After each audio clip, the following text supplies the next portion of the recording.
that I see in many students is that their bodies are stiff, okay? They may have like, great arms, hands, they may be doing wonderful things here, but they're locked and frozen everywhere else, which I would argue really restricts what they can do ultimately and makes for, well, it's less fun to play that way for one thing. And I think it doesn't sound as good as well. So, often at first, students are told, you got to keep your back straight and tall, you got to keep your feet flat on the ground, you got to keep, perfect. And yes, that is true, but there comes a time where you got to let it go. And there are some ways I think you can work on that are pretty successful. If you're used to playing in this perfect position, it can feel weird to move at first. So you have to maybe kind of go overboard initially so that some movement later can feel natural and you get that freedom. One that is goofy, but I have my students do often, is to take a song like, for example, French folk song is a good one, and to coordinate your body movement to the pitch of the note. All right. Now, it's just sort of a brain teaser kind of thing as well, but what we're going to do for right now is when you have the highest note, which is a fourth finger D on the A string, we're going to sit up too tall, all right? And as we go down the scale,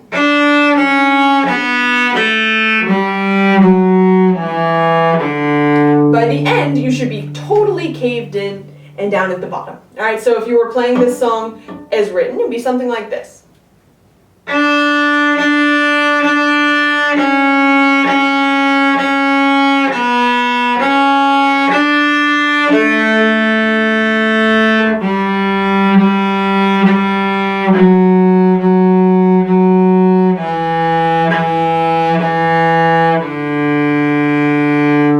Teachers, this is actually a really great group class game. You can also do it from left to right.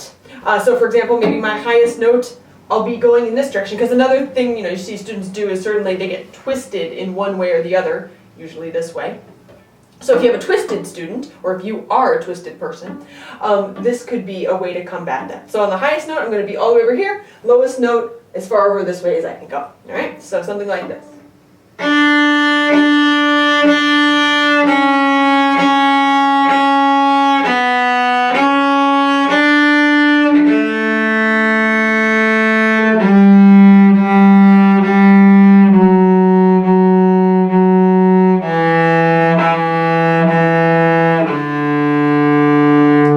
I'm trying to do it not just, my head going from side to side, although that's somewhat useful too, but actually my whole torso coming around, right? Now, that is not the most liberating, freeing exercise, but it does start to bring some awareness to your body. Now, another one I really, really like, and this feels much better, I think, is when I am doing a down bow, let's say I'm playing a scale. When I do a down bow, I'm going to move my body in the opposite direction of the bow.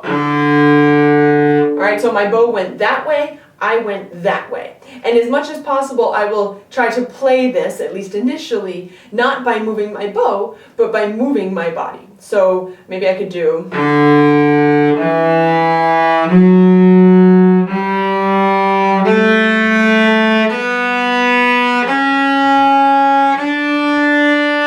And in fact, when I play for real, I do some of this, that I make the bow stroke happen not just by moving my arm, but by moving all of me in the opposite direction. You can also certainly try it that your body's going in the same direction as the bow, and I think that'd be a really great exercise. I don't know how much I would necessarily play that way in the end, but still, just for getting yourself free and loose, that is something to do. Now, I also would recommend just trying, in terms of your head and your gaze, because people get stuck often, like this or like this. They get stuck in all kinds of kooky places with their head. So just play a song and have your head go all around, everywhere, anywhere. If I could go back to French folk song. As I do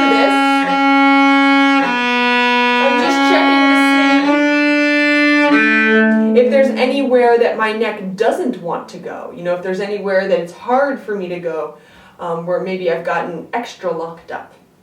All right, so that would be one thing. I also would probably do the same exercise moving from my hips. I don't remember where I learned about this idea of the hips moving, sort of in the position to the clock. So you've got, 12 o'clock, 6 o'clock, 3 o'clock, 4 o'clock kind of idea.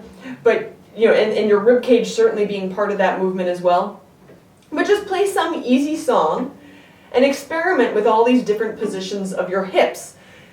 Going a little overboard, would I play this way, wiggling around this much for real? No, I wouldn't. But it's great just to get me loosened up, and to be able to do that when I play is, I think, really important. And then you could do any other, isolate any other body part as well. You could play the cello while making your shoulders go up and down like this. And to do that, you'll find, you have to keep soft down here, or else your bow will be jerking up and down like that. So to be able to move your shoulders and keep your bow relatively smooth does require a lot of relaxation, actually, and awareness of your body, which is really what this is all about. So, wiggle around in your practice. Don't be ashamed to go a little crazy with it. And beyond your practice, I feel that this freedom of movement is important beyond just being an exercise. When you really are playing, having it be a whole body experience both feels and sounds better. So explore around with the possibilities of movement.